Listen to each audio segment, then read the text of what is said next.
So hello, welcome to this new video about Gauss's law. As you can see here, well, there's plenty of videos in the internet about Gauss's law, and this video is not intended for you to completely understand Gauss's law at first glance, but to make you notice the applications of Gauss's law and its transversality, because many people think that Gauss's law is only useful for electric field.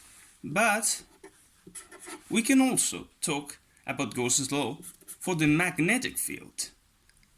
Nevertheless, let us start by the electric field, because this is the field, let us make this joke, for which it was invented. Okay, Gauss's law was invented by Gauss, which was a famous physicist and mathematician, and it was invented after Coulomb. Coulomb's law is this law you already know, which is very famous, very important, and looks like Newton's, which says that the electric field created by a point charge in a point of space at a distance r is proportional with proportionality constant k to this electric field. Okay, so this is the well-known formula, really nice looking, but Gauss's law is as follows, and it's much more weird, I know, and some people are frightened. This is Gauss's law, this is the law we're going to discuss, but this law was developed almost 100 years after Coulomb and is highly related to it. So let me explain you why it is so related to Coulomb. Because, you know, we have, let us state Coulomb again. Electric field equals K, Q, R squared. But K can be rewritten as 1 divided by 4 times pi times epsilon 0, which is another constant, which is vacuum permittivity of free space, times Q again. Let us now change this R by a big R. Okay, it's just this notation. And now I want you to realize that if you take here this, you have 4 times pi times a radius squared. This is just the surface area of a sphere. So we can rewrite it as E equals the cube divided by epsilon 0 divided by the area of a sphere. And this is in fact more or less Gauss's law. What Gauss adds to it is that he changes this A in here. Okay, so we have that the electric field times the area of this sphere is equal to the charge divided by epsilon 0. This is much more close to the expression I wrote before for Gauss's law. And now let us call this quantity the flux. Okay, so now let us explain what the flux is, because before you saw an integral here. Well, this integral makes a lot of sense when you think of the flux, because the flux is, if we imagine a surface here with area differential of S, this is part of a bigger area, okay, made up of more ds. This is ds, another ds, this is 2, ds1, this is ds3, ds4, and as a whole they form the whole surface, and it has an electric field going through it. So this quantity for this infinitesimal, which is really small surface, will be the electric field, I'm here, the electric field times the differential of S. And if we want it for the whole surface, we're only going to sum it up. okay? And summing with differentials is integrating, and we write this weird integral because we are integrating along a surface, and this symbol means that it is a closed surface. So imagine that we had, for example, a square of areas, okay? Closed integral e times the differential of the surface, and this is just the flux. So now we have that this is equal to this, which is Gauss's law. But let us dive deeper into this thing of the flux, because it may be tricky. So I have this thing here, which I have prepared for you, which shows the electric field, which is caused, as you can see, by a single point charge, positively charged. Now let us place what we will call a Gaussian. This is just, well, kind of a closed surface, okay? Think of it as if it were closed, as an egg, for example.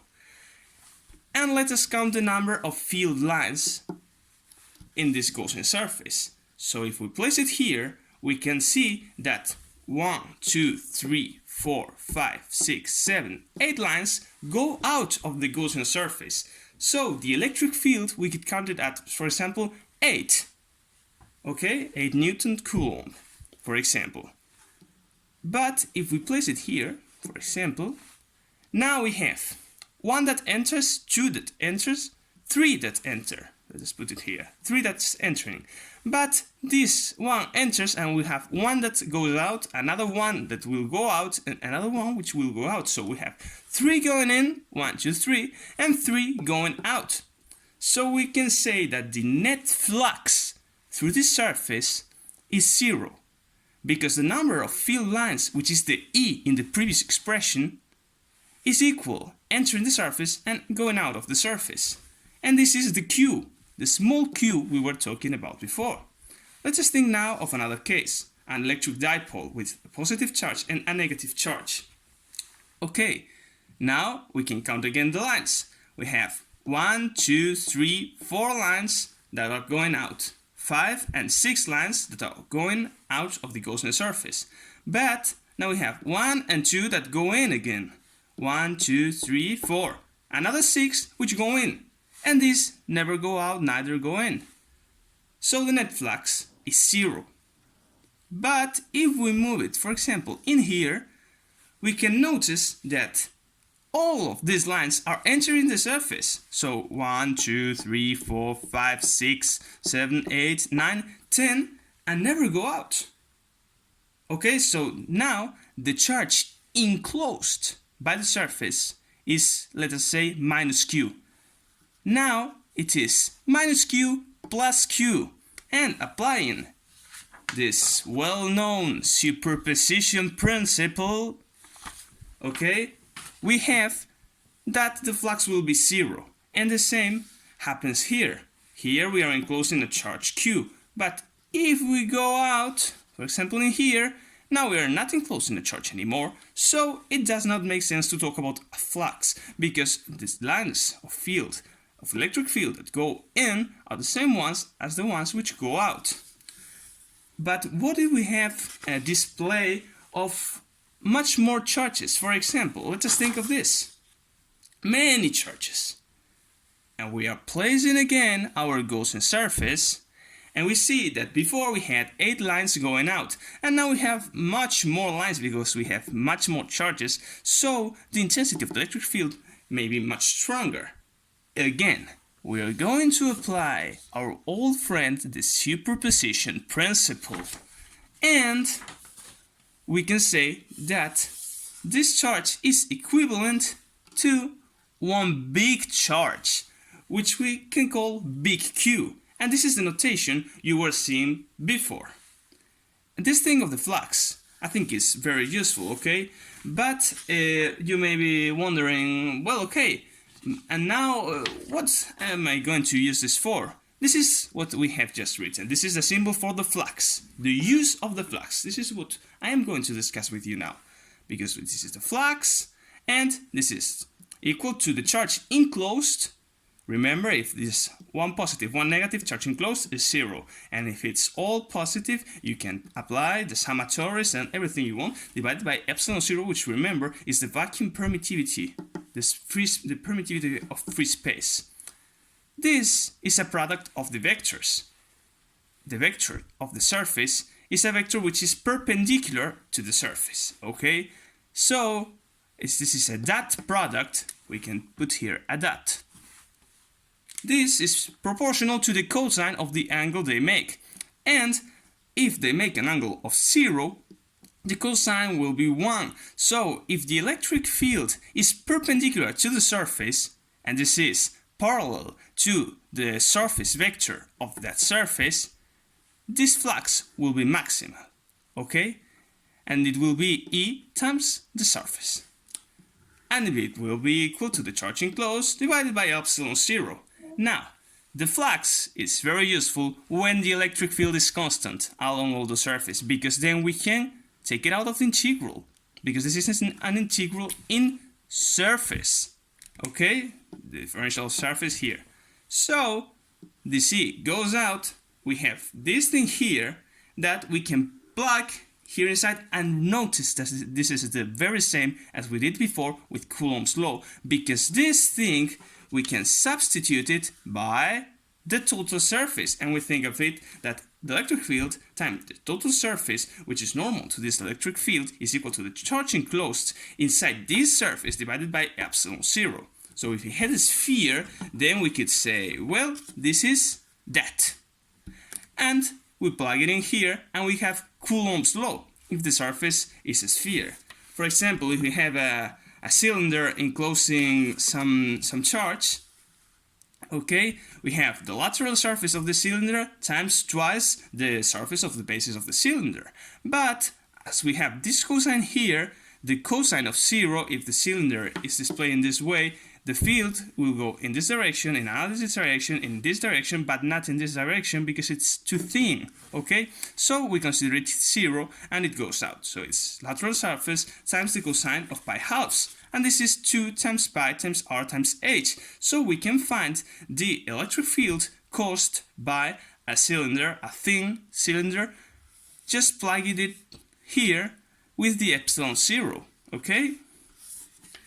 So you may be wondering, okay, and what else? Because I don't like cylinders, I don't like spheres. I want something, much more tricky, you know? Okay. We're going to dive into it. For example, let us think that we have a light bulb. For example, this is kind of a light bulb, and it exerts some electric field along all directions of space, and you say, yes, but well, how can I integrate this? Okay, don't worry.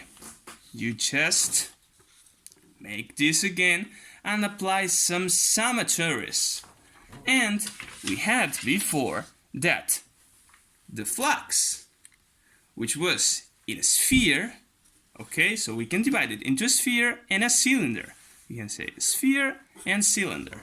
So the flux along the sphere will be equal to the electric field, and it goes out of the integral, times the surface. This is surface of sphere, SS, is equal to the charge enclosed divided by epsilon 0. So the electric field it causes is equal to the charge enclosed divided by 4 times pi times the radius squared times epsilon 0. This is the electric field of the sphere, and the electric field of the cylinder will be found analogously. This is E, and this is now surface of the cylinder equals Q enclosed divided by epsilon 0.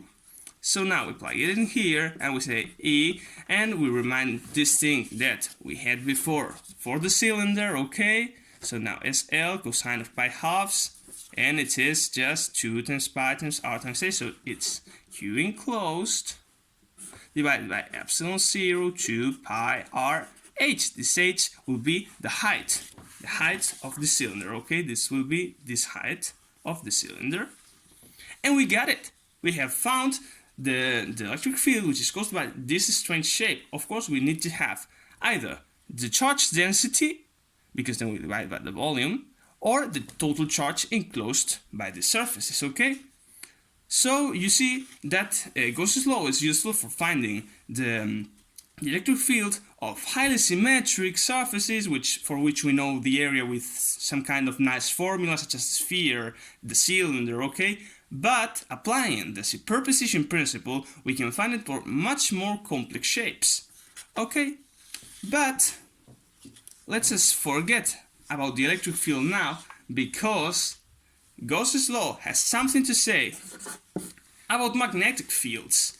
And this is one of the most important things I find, at least the ones I find more interesting of Gauss's law, because it is useful for magnetic fields, and not many people remind it, but it's the Gauss's law for magnetic field is part of the well-known Maxwell's equations, which are really important, are the basis of the modern telecommunications. And it says basically that when we have, instead of E here, a B for the magnetic field, this is equal to 0.